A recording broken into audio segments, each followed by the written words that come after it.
Hello everybody, welcome along to this video. Mr. Johnson teaches Macbeth Act 5, Scene 5. So we are very close to the end of the play, but we haven't run out of really important scenes to study, and this again is one of those, where we see again a real change in Macbeth, which is probably going to be the focus of a question that you're likely to get, if not for your final exams, and certainly through your practices. It's all about how characters develop and change. So we're going to look at that today. This is a reminder that Macbeth is part of your GCSE English Literature. It's part of Paper 1, Section A. It's the first exam that you sit for your English. And the candle on the screen there is a little clue as to what we're going to look at in the video today. So in summary, Macbeth is waiting for the English army to attack his castle. The English army has been brought up there by King Duncan's son Malcolm. So Duncan was murdered, Malcolm ran away, and he's now trying to retake the throne away from Macbeth. Macbeth is brought the news that Lady Macbeth has died, and then we also get a messenger bringing the news that Birnam Wood is approaching Dunsinane. That was one of the witch's predictions which Macbeth thought couldn't possibly come true, and it has started to happen. So the key characters, there are only two real main characters apart from a messenger in this scene as well, and that's Macbeth, and Satan is making another appearance. He was last seen in Act 5, Scene 3. And here we go then, Act 5, Scene 5, Dunsinane is Macbeth's castle. Macbeth is calling out all of these things. There's loads of imperatives in his speech at the start there, like hang out our banners, laugh at siege, let them lie. And he's very, very confident here as well. That's what my first arrow is saying. He's enormously overconfident that the approaching army just can't hurt him and can't harm him. So basically then there's a cry of a woman a little way down the screen. There's this cry of a woman within, which means off stage, and he goes, what was that noise? Satan then rushes off to investigate. Macbeth then says, I have almost forgot the taste of fears. The time has been my senses would have been called to hear a night shriek. So he'd almost have been upset in the past to hear something like that, or worried.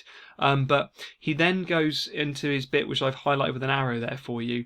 He again reveals how nothing can scare him after the evil that he has committed, which I've highlighted in yellow for you. I have supped with full horrors, which means like I've eaten at the table with them, almost personifying these horrors as if something he shared a meal with. I have supped full with horrors, direness, familiar to my slaughterous thoughts. Again, if you're looking for quotes, I haven't highlighted that in pink as a quote to use, but the fact he talks about his own slaughterous thoughts really shows the sort of person that he has become. Satan comes back in and he's asked by Macbeth, where was that, or who was that cry, what was it? That's the only detail we get at the point here as well. He just goes, the Queen, my lord, is dead. We hear no more about the circumstances. Later on there's a little reference to it, but that's it. All we're given the information is she has died. And Macbeth, it's very hard to judge from the script how he reacts really. We get an idea of it when the actors are playing it on the stage. But at this point, we've got the arrow, which is my second arrow there. He's definitely saddened by his actions and what they've led to, because there should have been such a time for a word talking about her died. Tomorrow and tomorrow and tomorrow creeps in this petty pace from day to day, the last syllable of recorded time. He's really upset by what he's done. And he talks about lighting his way to dusty death. And then we get this imagery on my third arrow there. It's a metaphor. He goes out brief candle. I've put there the metaphor of a candle's used to show how brief our lives are. Basically imagine a candle just burning down, and that's like your life just burning down. It's not going to last forever. It's only got a limited amount to it, and that's what Macbeth compares it to there. He also then goes to compare life as in like an actor on a stage. You are born, so you come onto the stage, you do your part, and then you depart the stage, you leave, just like you leave life. So we've almost got these sort of double metaphors going on there. And then suddenly at the end, in comes a messenger. After, just worth pointing out, Macbeth is really reflective at that point as well. It's almost like a real pause in the bloodthirstiness of him. He just has this moment of reflection before a messenger comes in, and he says to the messenger, use thy tongue, thy story quickly, so tell me what you want to say quickly. The messenger's lost for words, and then he gets the news there that Birnam Wood has begun to move. That's because, if you remember in the previous scene, Malcolm and the English army have cut down trees and branches and using them as camouflage as they approach. So literally Birnam Wood in some ways is coming to Dunsinane Castle. Macbeth shouts, liar and a slave! He's horrified because he knows that this means the witch's prophecy is starting to come true. It almost seems like he knew it was too good to be true, but then he's horrified by this. And then Macbeth at the bottom there says, "If thou speakest false," so if you're lying, "upon the next tree shalt thou hang alive." As I've put there, if you're lying, I will hang you from a tree until you starve to death. Once again, it's a really violent image from Macbeth.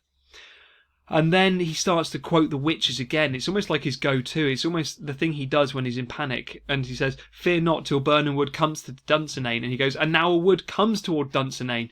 Arm and out." So basically he's shouting to his army, get your weapons, get ready, and get out there ready to fight. And then he says, which is my second arrow there, "I begin to be weary of the sun," almost like I begin to become tired of seeing the sun, of living, basically, of what he's talking about there. And then, of course, off he goes to fight, and that is the end of Act 5, Scene 5. Key themes we see here, well, death, of course, features here because of the death of Lady Macbeth, and it's one of many upcoming deaths that you're going to see. Many Shakespearean tragedies had this, particularly towards the end. There are numerous deaths of multiple characters, just linking to the idea of it being a tragedy.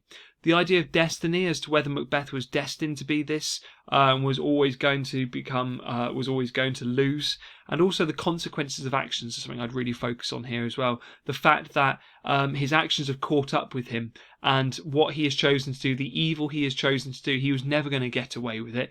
Bad characters must be punished. The writers are almost showing us that there are consequences for our actions.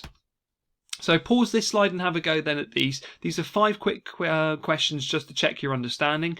All of the answers can be found in the video, and it's a good way of you seeing how much you've understood. So do have a go at pausing that. I'm going to flick on to one final thing, and just wanted to talk about Macbeth nearing the end. It's almost as though his candle is burning out, and the darkness in many ways is coming, because as a candle burns down, it will get dimmer and dimmer as it reaches its very end, and then finally goes out, almost like Macbeth's life is ready to be extinguished, a bit like a candle. So the metaphor almost continues as well. Thanks for watching this video all the way to the end. There's only a few key scenes left to watch, so make sure you watch those as well as part of your revision. And I wish you the very best of luck when it comes to your exams. Thanks for watching, everybody. Goodbye.